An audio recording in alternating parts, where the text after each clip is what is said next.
Hello reefers and aquarium lovers, I'm Jeremy Wade and I'm your Canadian Reef Master. Today I'm heading to April's Aquarium to check out their selection of freshwater plants and fish. But first of all, if you like aquariums and reef videos, check out my channel and don't forget to like, comment, and subscribe. Let's go see what April's Aquarium has to offer today. Today I'm visiting the South Vancouver location of April's Aquariums. The store is quite busy today, so I did not get as much footage of the store as I would have liked so that I could respect other customers' privacy. I start by taking a look at the main storefront and having a look at the awesome selection of fish available, as well as the different potted plants, which I came to April's to have a look at for my tank at home. These tanks are filled with beautiful and healthy fish, as well as a wonderful selection of potted plants. If you keep freshwater shrimp, you must drop by April's Aquariums and check out their amazing selection.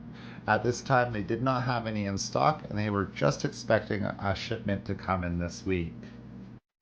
My favorite thing about visiting any fish store is the display tanks. This one features absolutely beautiful rainbow fish. These small tanks show that you can have absolutely beautiful aquascapes and bring a bit of nature into a small apartment in a city. A small cube can hold a massive amount of biodiversity, ranging from a number of different plant species and fish, as well as different invertebrates such as different shrimp.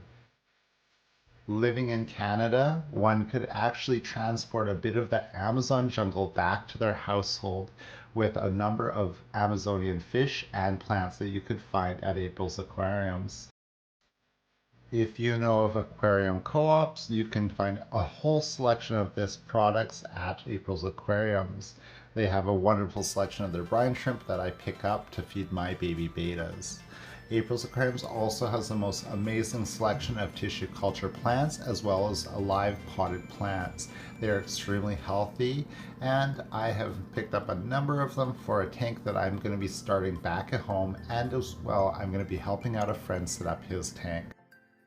If you're keeping more difficult plants that require CO2 and high light, you can find a wide range of CO2 equipment and lighting available at April's Aquariums, and they can help you figure out what you need for your specific tank.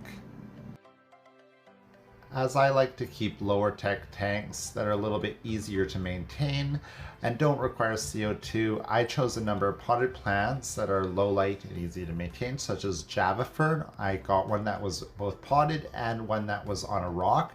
I also selected 5 different tissue cultures, which included one floating plant for the tank.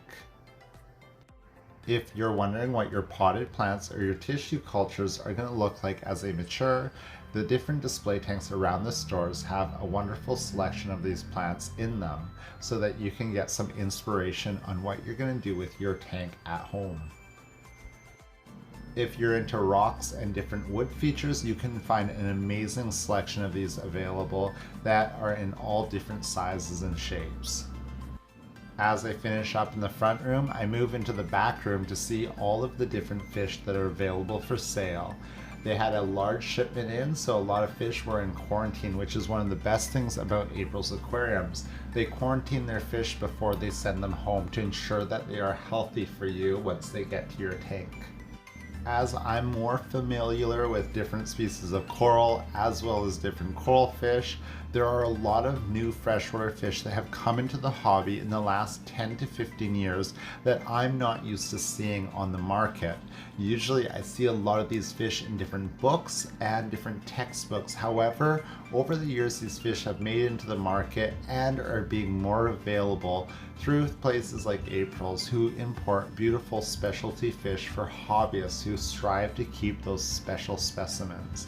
One of my favorite fish is always the glass catfish. This fish looks absolutely brilliant in a school.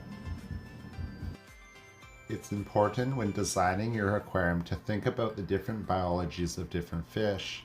You're going to want to select fish that will live in both the bottom of the tank, the mid-water, as well as the surface of the tank. These corridors are a perfect example of a fish that will live in the bottom of the tank and generally not go up to the surface. So you're going to want to find something that will balance out your tank so that you have movement in both the bottom of the tank, the midwater, as well as the surface. Working in the pet industry for decades, one of the most curious and favorite pets to take home is the dwarf frog. You must remember they are a bit nippy of fins and sometimes can be a little bit cannibalistic. In my opinion, every hobbyist should keep live bearers. They teach about fish health as well as about fish reproduction. It's amazing to watch the young raised over time as they transform from little babies into their adults form. Selective breeding is producing some absolutely beautiful variants of rams over the last few years. This school of Grammys looked extremely peaceful. There was one shrimp that I found in the store as they were waiting on their shipment, and this one was quite hungry. There's also two of the most wonderful goldfish that were bobbling around the fish tank, and I had a great time watching them as they swam around and bumped into each other. Goldfish are not necessarily the best pet for a first-time hobbyist. However, they are really a great fish once you're a little bit more knowledgeable about things such as nitrogen cycles and filtration. They are a wonderful fish to have, and they really become one of the household pets. As I exit the back room, I check out the wonderful selection of betas they have on display. They had a number of half-moon betas at this time, as well as a number of these beautiful alien betas, which might be the next breeding project I do. I hope you enjoyed this video of April's Aquariums, my tour as I pick up some plants for my aquarium and have a look around at the different fish. My next trip, I'm heading up to the other April's Aquarium store to have a look around. This is the original April's Aquarium store, and it's quite small, compact, and really quite an interesting little store. So don't forget to check out that video coming up, and check out some of my other videos on my channel. Don't forget to like, comment, and subscribe.